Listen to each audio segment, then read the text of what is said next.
Hello ആൾ .NET കോറിന്റെ ഒരു പുതിയ വീഡിയോയിലേക്ക് എല്ലാവർക്കും സ്വാഗതം. ഇതുവരെ നമ്മൾ .NET കോറിലെ ഫങ്ഷണാലിറ്റീസും അതിന്റെ ബേസിക് ഡീറ്റെയിൽസുമാണ് ഡിസ്കസ് ചെയ്തത്. നിങ്ങൾക്ക് കൂടുതൽ എന്തെങ്കിലും ടോപ്പിക്സ് ഉണ്ടെങ്കിൽ എനിക്ക് കമന്റ് ആയിട്ട് ചെയ്യുക, ഞാൻ വീഡിയോ ആയിട്ട് ചെയ്യാം.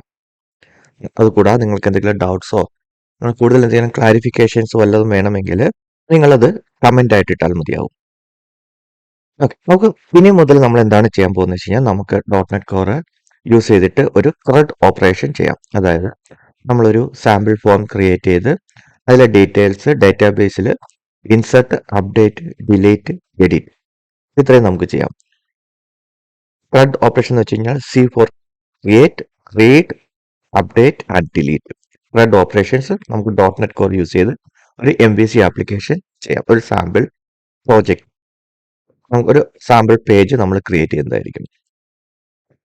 അപ്പൊ ഈ CRUD ഓപ്പറേഷനിൽ നമ്മൾ യൂസ് ചെയ്യുന്നത് എൻറ്റിറ്റി ഫ്രെയിംവർക്ക് ആണ്. എൻറ്റിറ്റി ഫ്രെയിംവർക്ക് അറിയാത്തവർക്ക് ഞാൻ അതിന്റെ ഒരു ഇൻട്രൊഡക്ഷൻ തരാം. നമ്മൾ സാധാരണ ഒരു .NET ആപ്ലിക്കേഷൻ ക്രിയേറ്റ് ചെയ്യുമ്പോൾ എങ്ങനെയാണ് CRUD ഓപ്പറേഷൻസ് ചെയ്യുന്നത്?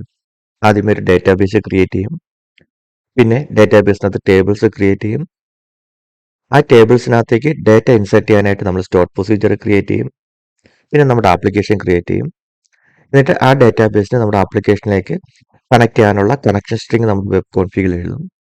എന്നിട്ട് ഡാറ്റ ആക്സസ് ലെയറിനകത്ത് നമ്മളുടെ സ്റ്റോർഡ് പ്രൊസീജിയർ കോൾ ചെയ്യും. എന്നിട്ട് ഈ ഡാറ്റ ആക്സസ് ലെയറിനെ നമ്മളുടെ ക്ലയന്റിൽ നിന്ന് കോൾ ചെയ്യും. എന്നിട്ട് നമ്മുടെ ഡാറ്റാബേസിലേക്ക് പാസ് ചെയ്യും. ഇങ്ങനെയാണ് നോർമൽ കേസിൽ നമ്മൾ CRUD ഓപ്പറേഷൻസ് ചെയ്യുന്നത്. ഇതെന്ന് വെച്ച് കഴിഞ്ഞാൽ നമ്മൾ ADO.NET വെച്ചിട്ടാണ് നമ്മൾ ഈ CRUD ഓപ്പറേഷൻസ് ചെയ്യുന്നത്. നമ്മൾ ഈ വീഡിയോ സീരീസിൽ നമ്മൾ ADO.NET വെച്ചിട്ടല്ല നമ്മൾ CRUD ഓപ്പറേഷൻ ചെയ്യുന്നത്, പകരം നമ്മൾ എൻറ്റിറ്റി ഫ്രെയിംവർക്ക് യൂസ് ചെയ്തിട്ടായിരിക്കും CRUD ഓപ്പറേഷൻസ് ചെയ്യുന്നത്. ADO.NET വെച്ചിട്ട് .NET കോറിലൊരു CRUD ഓപ്പറേഷൻസ് നമ്മൾ വേറൊരു വീഡിയോ സീരീസ് ചെയ്തിട്ടുണ്ടാവും. ഞാൻ ഈ വീഡിയോ സീരീസ് കഴിഞ്ഞിട്ട് ആംഗുലറിന്റെ .NET കോറിന്റെ ഒരു വീഡിയോ സീരീസ് ചെയ്യുന്നുണ്ടാവും. അതിനകത്ത് നമുക്ക് .NET കോറിന്റെ CRUD ഓപ്പറേഷൻസ് നമുക്ക് ADO.NET യൂസ് ചെയ്തിട്ട് ചെയ്യാം.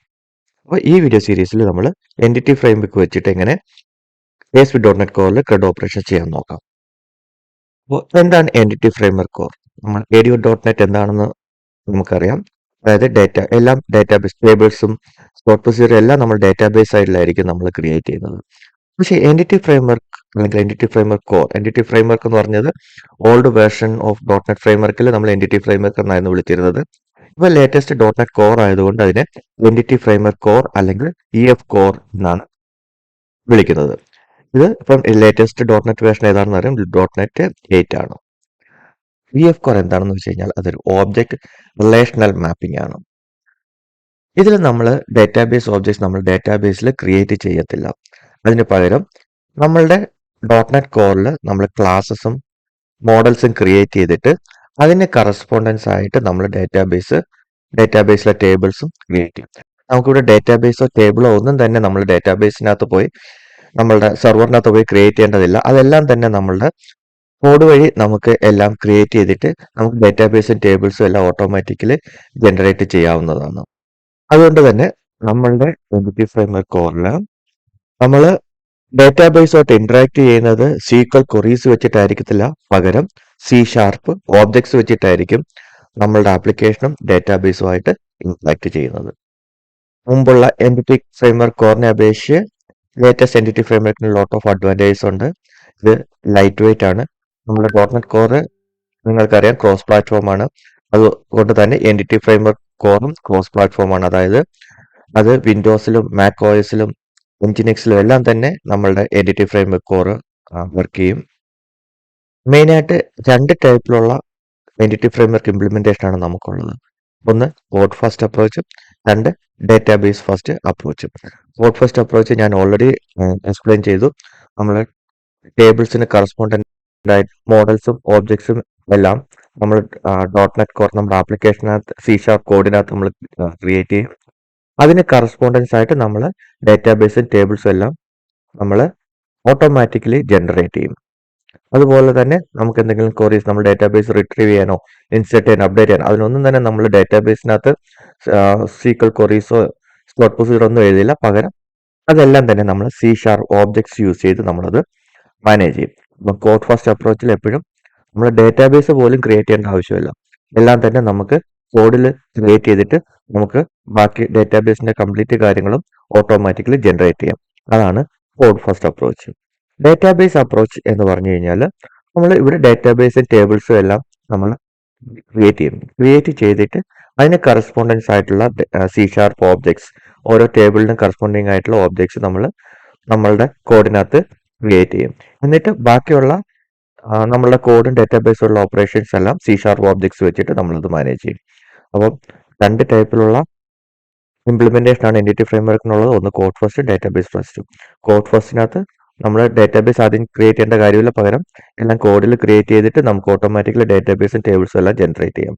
ഡേറ്റാബേസ് ഫസ്റ്റിനകത്ത് നമ്മൾ ആദ്യം ഡേറ്റാബേസും ടേബിൾസും എല്ലാം ക്രിയേറ്റ് ചെയ്തിട്ട് അതിന് കറസ്പോണ്ടിങ് C# ഓബ്ജക്ട്സ് നമ്മൾ നമ്മളുടെ ആപ്ലിക്കേഷനിൽ ക്രിയേറ്റ് ചെയ്തിട്ട് ബാക്കി ഡേറ്റാബേസ് ഇൻട്രാക്ഷൻ എല്ലാം C# ഓബ്ജക്ട്സ് വെച്ചിട്ടായിരിക്കും നമ്മൾ മാനേജ് ചെയ്യുന്നത്.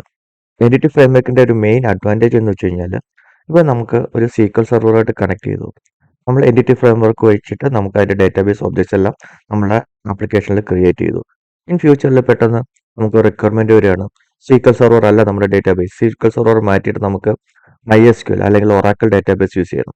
അപ്പം നമുക്ക് ഈസി ആയിട്ട് നമ്മളുടെ ആപ്ലിക്കേഷൻ ഒറാക്കിളുമായിട്ടും ബാക്കിയുള്ള വേറെ ഏതെങ്കിലും ഈവൻ NoSQL ഡേറ്റാബേസുമായിട്ട് വരെ നമുക്കിത് സ്വിച്ച് ചെയ്യാൻ പറ്റും. കാരണം നമ്മൾ SQL സെർവറിനകത്തോ അല്ലെങ്കിൽ ഒറാക്കിളിനകത്തോ നമ്മൾ സ്റ്റോർഡ് പ്രൊസീജിയേഴ്സോ ഒന്നും ക്രിയേറ്റ് ചെയ്യില്ല, എല്ലാം തന്നെ നമ്മൾ കോഡിലാണ് ക്രിയേറ്റ് ചെയ്യുന്നത്. അതുകൊണ്ട് തന്നെ ഒരു ഡേറ്റാബേസിൽ നിന്ന് വേറൊരു ഡേറ്റാബേസിലേക്ക് നമുക്ക് ഈസി ആയിട്ട് സ്വിച്ച് ചെയ്യാൻ പറ്റും.